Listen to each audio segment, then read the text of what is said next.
Time to pull up a chair. We've got another great story for you today in the rLounge. Ever heard the saying, you're the average of the 5 people you spend the most time with?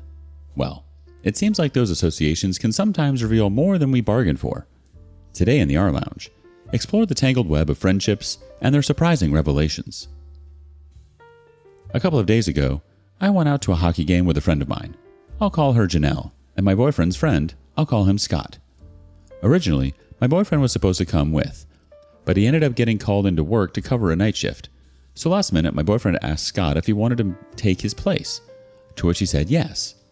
We've all gone out together before. Janelle knows of Scott, but we haven't actually all spent time together, just the 3 or 4 of us.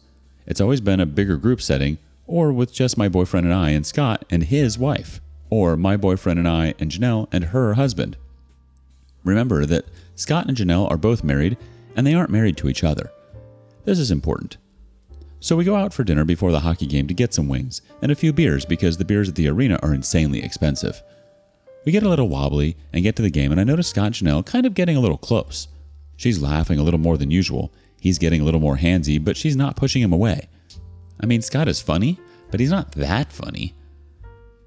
So I'm trying to enjoy the game and sort of ignore whatever it is they think they're doing. Then Scott and Janelle say like, hey, we should go out for drinks after. And I'm like, I don't really want to at this point because I've had a long work week, but I honestly don't really trust them alone together. I just have this gross feeling. So I feel pressure to say yes. Janelle's like, don't worry. We'll just go out for one and head home. And I'm like, okay, one I can do. So we go to this bar across the street from the arena after the game. But instead of one, they both go on to have about 4 or 5 more. I'm really pissed off at this point because I'm tired and practically sober, and literally the third wheel. They are so into each other, it's disgusting. And I'm getting an Uber ready to pick me up because I want no part of this. I also try to ask them about their partners and their kids any chance I can get. Like, oh, how's so-and-so doing? Or, it was so-and-so's birthday just last month. What did you guys get up to? But they weren't taking the bribes. At this point, I'm also texting my husband everything that I'm seeing, but because of the work that he doesn't have access to his phone until a certain period during his shift. So I know he's not going to respond right away. So the Uber comes and I'm like, okay guys, I'm out of here. And they're like, oh, can we just catch a ride and then we'll pay the difference? And I'm like, yeah, whatever. So they get in the back seat of the Uber and I'm in the front. We're on the way to my house and I go to look back and they are making out hard with each other. Like hard. The Uber gets to my house and I just leave without even saying goodbye to them. I go inside and I'm trying to sleep, but I literally can't stop thinking about their families. I thought I knew Janelle. We've been friends since our first year at university. I've been to both of their weddings and I've held both of their little babies in my hands. I got her a job with my dad at his company and she's the graphic designer there. I cannot believe that they've both done this. I'm regretting the fact that I call them both friends. They always say that you're a part of the company you keep around you, and now I'm second guessing our friendship. It's about 3 a.m. when my phone goes off, and because I'm a light sleep, I check out my phone and see that my husband has finally responded to all of my messages.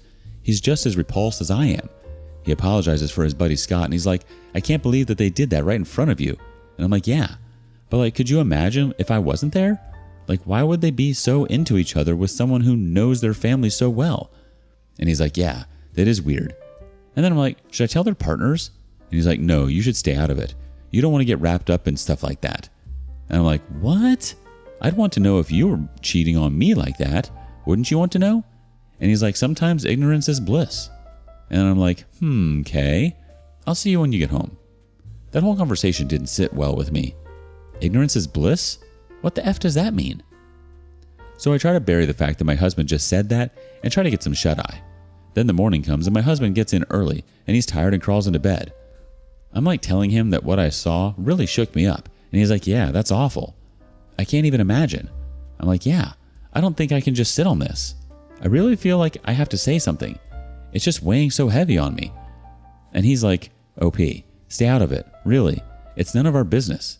And I'm like, how is it none of my business when they just did that right in front of me? And then he turns to me and we're laying in bed and his voice gets all stern. And he's like, Janelle and Scott have been seeing each other for the last 7 months. And Scott swore me to secrecy to not tell anyone. He asked me if you were cool with it and I said yes. So if you say something to their partners, it means I lied to them. And I'm like, why the F would you say something like that and put words in my mouth? why would you think that's ever okay? And he's like, Scott is like a brother to me. I've known him since grade school. He's not happy with his wife. He hates his life. Just let him have this. And I'm like, what on earth is going on? So now I'm out of bed and I'm standing there thinking that I literally don't know any of these people. I look at him laying there in our bed and I'm like, you may be cool with it, but I'm most definitely not cool with this. So if you still want to be cool with me, you need to make this right, and you need to tell Scott and Janelle that they need to get their crap together and come clean with everyone, or decide to leave their spouses if they're so dang unhappy. And then I get up and go to our little son and go downstairs to make us breakfast. My husband doesn't say anything else. He doesn't come downstairs. He just goes to bed. I'm trying to enjoy some playtime with our son, but in my head, I'm like, how did all of this just unfold like this? How could Janelle do this to me? Not that she owed me anything, but I feel like I really put my neck out there and got her hired with my dad's company when she couldn't find a job elsewhere. The industry was really saturated at the time. I don't like pulling the my dad owns a company card. I don't like being that person. But she practically begged me to help her out because, at the time, her husband had been laid off and wasn't working. She had just finished school and they had a 1-year-old, and yeah, I just felt bad. And she was a friend, so I couldn't let them suffer like that. I would have wanted someone to help me if they were able. So I end up texting Janelle around lunchtime and I'm asking if she got home okay. And she said yes. Thank you for such a great night. I hope you had fun. And I was like, dude, what was that with Scott? And then I see her typing something out, but then she stops typing. And I sort of wait for her to say something, and then I get nothing. Then about a half hour later, she calls me and she's like, hey, I thought you were cool with all of this. Scott said that Greg, my husband, told you. I'm like, no, he didn't, and I'm not cool with this. How could you do this to Dylan, her husband? She's like, everyone has their secrets, OP. Don't pretend like you don't have any. And I'm like, what the F is that supposed to mean? And she's like, there's a lot you don't know, OP. If you say anything to Dylan, you're going to open up one ugly can of worms. And then I'm like, Janelle, what the F? And she's like, for real, mind your own business. I thought you were cool. I thought we were friends. Now I know who my true friends are. And she hangs up on me. I'm literally standing in my kitchen like, what the F? Did that really just happen? Also, she has no idea who she's messing with. And I text her and I'm like, you seem to forget who had your back when you were at your lowest. But if you really want to go there, we can. Okay, so then I go upstairs and wake up Greg and tell him the conversation that I just had with Janelle. I'm like, what the F does she mean by this? And he gets sort of grumpy and mad at me for waking him up. And he's like, why are we even having this conversation right now? I told you to leave it alone, and now you've just pissed her off. And then he looks at his phone and sees that both Scott and Janelle have left him voicemails and text messages. And he's like, great. They're probably both livid. And then he gets up and he's like, dang it, OP, why couldn't you have just left it alone? And I said, because it's the right thing to do. If she's lying to me about this, then what else could she be lying and hiding from me? And he's like, just leave it to me. I'll give them a call and calm them down. And I'm like, we shouldn't even be having anything to do with these people. And he's like, these people are our friends. And I'm like, how can we associate with people who do this to their loved ones and make us lie for them and hide the truth from people? And he goes, I'll talk to them, both of them, and get this all taken care of. Just don't talk to either of them anymore and stay out of it. Am I overreacting? Should I tell their spouses? What should I do? Seriously, who does that kind of stuff right under the nose of someone who knows their significant others, their families, their deepest secrets? It's like they were daring you to call them out on their BS. Or maybe they were just banking on your silence. But hey, looks like they underestimated your moral compass. It's like they were living in their own little bubble of delusion, forgetting that the real world has consequences. And as for Janelle, talk about biting the hand that feeds you. And your husband? Well, he's got some explaining to do. Keeping secrets about secret affairs? That's a red flag. You've got a choice to make. Do you unleash the drama bomb and tell their partners? Or do you sip your tea and watch the chaos unfold from the sidelines? I mean, like you said, you'd want someone to tell you if your husband was cheating. Update. Hi, I'm back. Not too long after my first post, I go no contact with both Scott and Janelle. I delete them both off of social media. And I tell Greg to not have anything to do with them, and he says sure at first. But then legit, a week later, he says he's going out for beers at the local pub here with some buddies to watch the game. I'm like, okay, who's going to be there? And he names off some guys, and then also mentions Scott. And I'm like, okay, well, we already agreed that you weren't going to see Scott again. And he goes, how am I going to stop seeing him when we have mutual friends that we've both grown up with? And I'm like, I don't know, tell the truth and out him to everyone? And he's like, most of the guys know, they just don't have an issue with it, like you do. And I'm like, wow, don't bother coming home tonight. And then we get in a big fight, and he packs an overnight bag and leaves. Well, he texts me about 2 hours later and he's apologizing and telling me that he realizes just how bad Scott really is and he doesn't want something like this getting in the way of our relationship. So I'm just about to apologize too, but I'm also on Snapchat and I go on to the location settings. I see that Greg is still sharing his location and it's live, but it's not at the local pub. It's at Scott's house. Then I call Greg and he doesn't pick up and he says, "Sorry, hun, it's really loud in here with the game." And I'm like, "I know you're at Scott's." And then he calls me, but I don't answer. Then I text him and tell him that he can stay at Scott's and tell him he's no better than his cheating butt. So that's where we're at. It's like the drama just keeps on coming, huh? It's a tough spot to be in, dealing with someone you care about who's tangled up with someone you've made clear you want nothing to do with, and then finding out they're not where they said they'd be. That's a whole other level of betrayal. It's natural to feel hurt and betrayed in a situation like this, and it's okay to take time you need to process everything and figure out what's best for you. Trust is a fragile thing, and it's not something that can be easily rebuilt after it's been broken. Just remember, you deserve honesty, respect, and loyalty in your relationships, and it's okay to demand those things from people you care about. Update 2. I'm back. Greg is still at Scott's. I can see his location still there.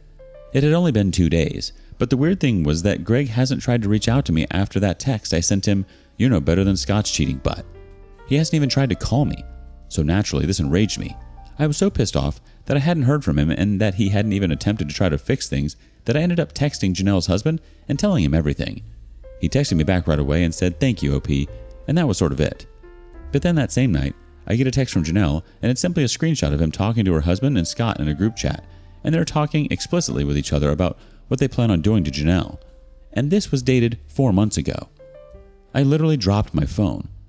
Then more screenshots come through, and it's the same sort of thing, but 2 months ago. And then more that happened just recently.